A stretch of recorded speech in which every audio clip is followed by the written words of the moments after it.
Welcome back to 1 Minute Shoe Reviews. Wait a minute. What is going on?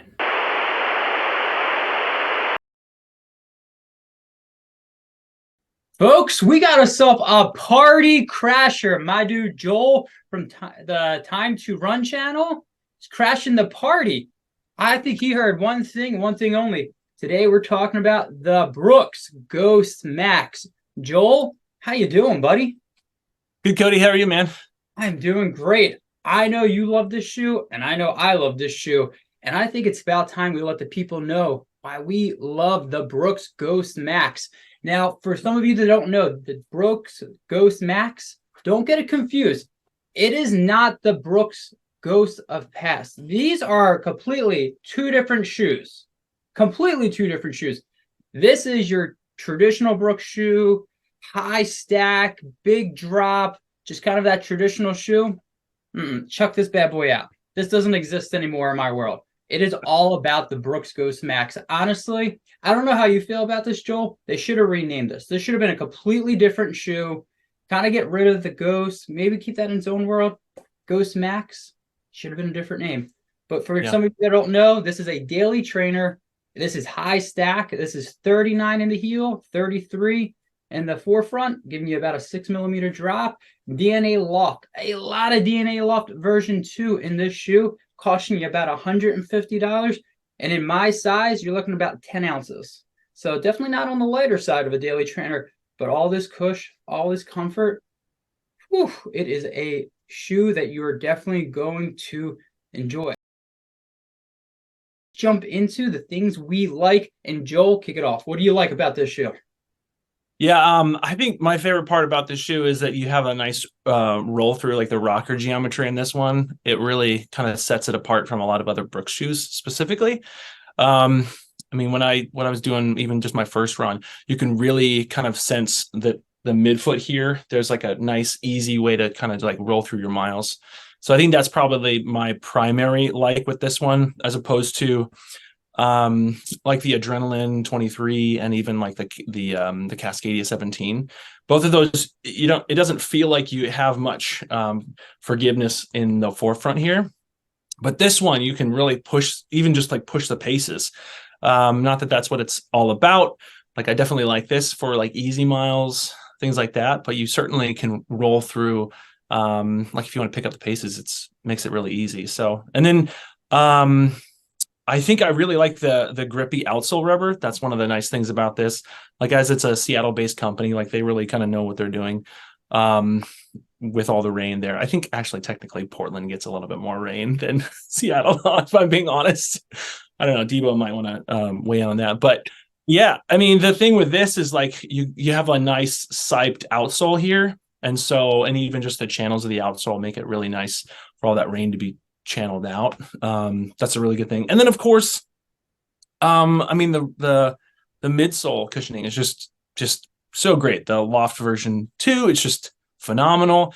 And it even feels a little squishier in my opinion than even like the Adrenaline, which it has the same one. But yeah.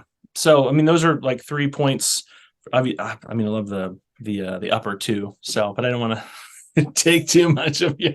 All the main points. I'll leave some for you. No, I'm going to echo a lot of the things you said. The foam is where the magic's at. And Yeah. again, this is not new foam, but it feels like new foam. You're probably going to hear a theme that like they should have renamed a lot of these things. This does not feel like DNA Loft version 2. I No. felt that in other shoes. This feels squishier. This is definitely a different formula. And this feels great for daily runs, long runs where you don't care about the pace, and recovery runs. This is definitely hitting a lot of marks for me. This foam just feels really nice. You get that nice rocker, something you've never seen it in a Brooks before. I've seen in Hoka's. I'm starting to see a little bit in New Balance, but Brooks has finally said, you know what?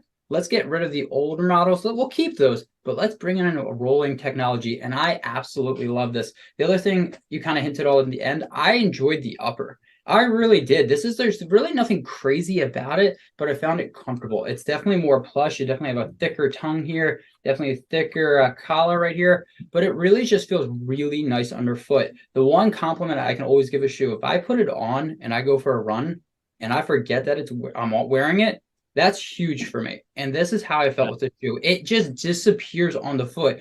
I like mile 12 or 13.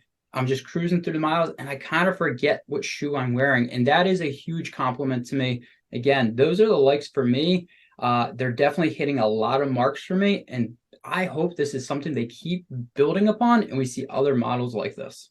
Jump out with the good. There's gotta be some bads. Now, there might not be a lot of bads, but there's definitely some negatives. And Joel, what are your negatives? I think the first thing, kind of the most noticeable thing for me, is that there's really no reflective overlays for this shoe.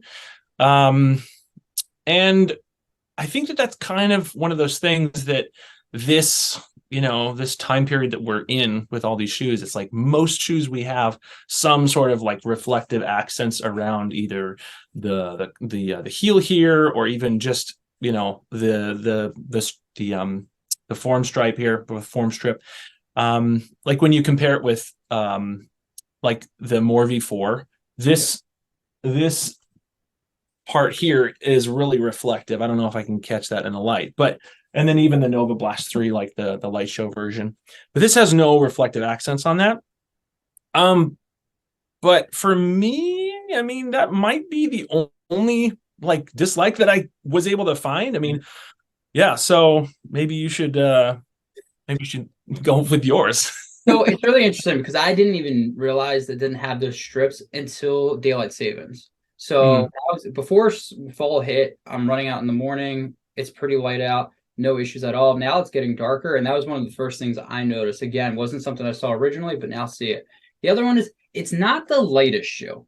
Mine is 10 ounces. I wish, and I don't know where the weight is coming from. I really don't. I know it's a little bit plushier. I wish it was slightly lighter, but I feel like I'm nitpicking with that, honestly. I feel like with the shoe, it doesn't feel heavy on foot, but when you do see the number, you're like, 10 ounces, really? That's a 10-ounce shoe? I just wish it could be in the nines.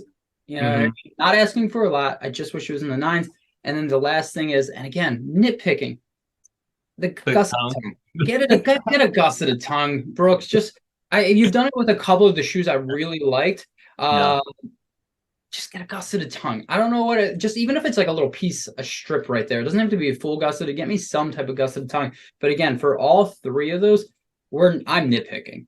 I mean, it really is. If with this shoe, and I can't say this about all shoes, usually right away I'm like writing my book. Yep, negative, negative, negative. This one I'm like, I think this is a problem. I don't know. I mean, is that kind of how you felt?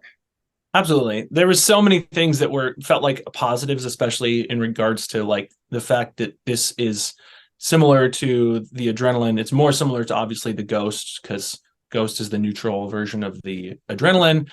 It definitely obviously is in the same family as those shoes, but this one, like you're saying, it's like it's set apart on its own because of the rocker geometry, because of even just the plushness of this specific midsole foam. It's the same one, but yeah, I mean, I think it's on its own. It's like sort of in its own category, but it's also not like there's not a whole lot that I was able to be like, yeah, I could find that this wouldn't be something I'd reach for. I mean, this is definitely something like this shoe is great for even walking. Yeah, I've taken this on a bunch of walks through my neighborhood.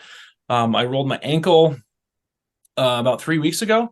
I was using another pair of shoes. I'm not going to out them, but I was using another pair of shoes, and I was like looking at my watch, and I just slammed my foot down, rolled my ankle, and these shoes were like instrumental in me being able to get back to where I'm at right now.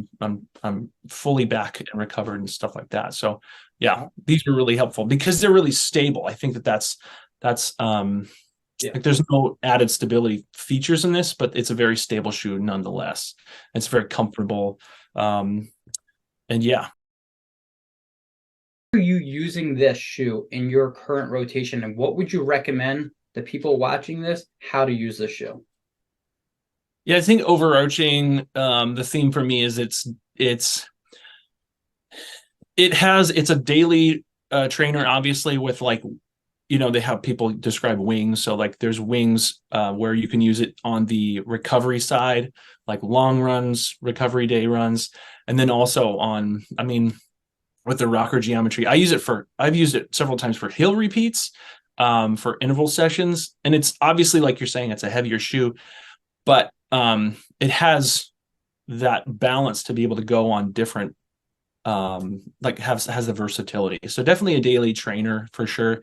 I've been wanting to use it because of the stack more recovery, but honestly, it really likes to be, more, in the daily, like paces, faster paces, things like that. It doesn't ask for forgiveness when you're wanting to pick up some of the paces. So No, I'm right there with you. I think, but for me, one thing I love about this shoe is it's $150 and you get a lot out of it.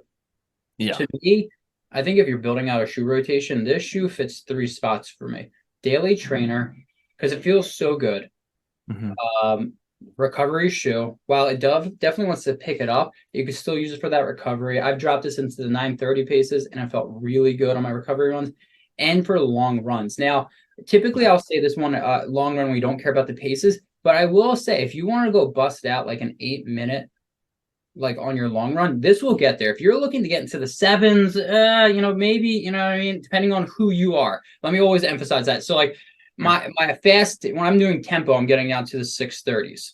You know what I mean? So I can't take this to a 630. I don't know if I would take it into the sevens because it still feels heavy and everything, but definitely is one of those shoes that it hits 3 categories for me. And for $150, I think you could buy this shoe and then a shoe for like race day and tempo days, and you have a 2 shoe rotation that just really does a really good job. And I can't say that about all shoes. And that's why I love this shoe the most. You get most bang for your buck. And I think you get a ton of miles out of this shoe too. Absolutely. Yeah. How do you? So we got the good, we got the bad, how we're using it, but the people want to know one thing. Should they buy this shoe or should they pass on the shoe? Joel, I'm going to let you go first. Yeah, I definitely think it's worth the buy for sure. Just simply because it has that versatility aspect of it. It's forgiving on the limbs, it's forgiving on the knees. It's really comfortable underfoot. There's no hot spots at all that I'm experiencing. And yeah, really just because of the versatility, you can use it for those daily runs, the recovery runs, even picking up some of the paces. It for me is like an all around shoe. Yeah. I agree with that. This is an absolute buy for me. This is a slam dunk buy for me from Brooks. And it's not always that way. Sometimes it's like, if you like Brooks, buy the shoe. If not, don't buy the shoe. This is a slam dunk. The only people I think won't like the shoe is if you're a barefoot runner or you like this 5-finger. Maybe you're not going to like that, and that's fine. But everybody else that's looking for a shoe with some nice cushion, great upper, this shoe is for you. If you're a marathon training right now, you're just get in between training blocks, whatever the situation is, you're going to find a home in your rotation for this shoe. And for $150, this is an absolute steal. And we are very lucky and we are very fortunate. But the people want to know, what shoes are you currently testing right now, Joel? Yeah, so just got done testing this one for sure. Hopefully going to be putting out a full review on the channel, Time to Run channel on YouTube. I still am working on reviewing a shoe that you've already taken maybe not so much of an interest in. And I'm trying to like see what that would be like for me, and that's the Hyperion. I have it over here behind me. The Cascadia 17 trail shoe. Those are the ones that are currently in rotation. I have a couple of ones that I'm going to be doing 100-mile reviews as well, including the Hyperion Max. That shoe for me, 2023 was probably my favorite shoe, honestly, to help in the marathon training block. And then I have, I have a couple of ideas. I might do the Metaspeed Sky Plus. Nice. That's the one I did my most recent marathon in October 1st. And then other than that, yeah, just a couple of other 100-mile reviews like the Adidas, the Adidas Adizero SL. Yeah. No, So, those are some good ones. I mean, I got some trail shoes coming down the pipeline, nothing too crazy. But I'm telling you, if you're looking for a channel, Time to Run is the channel to be. Like he is. Joel produces fantastic. Smash that like button on his stuff. Hit the subscribe button. I'm going to drop the link in below. But honestly, telling you right now, I'm not being biased because he's joining the channel. His stuff is fire, and some of the new videos he's dropped have given me chills. Definitely check out his reviews and a lot of his running content because it is straight fire. Joel, I appreciate you jumping in today's review. Thanks for crashing the party and talking all about the Brooks Ghost Max. Yeah, happy to join. Happy to crash the party.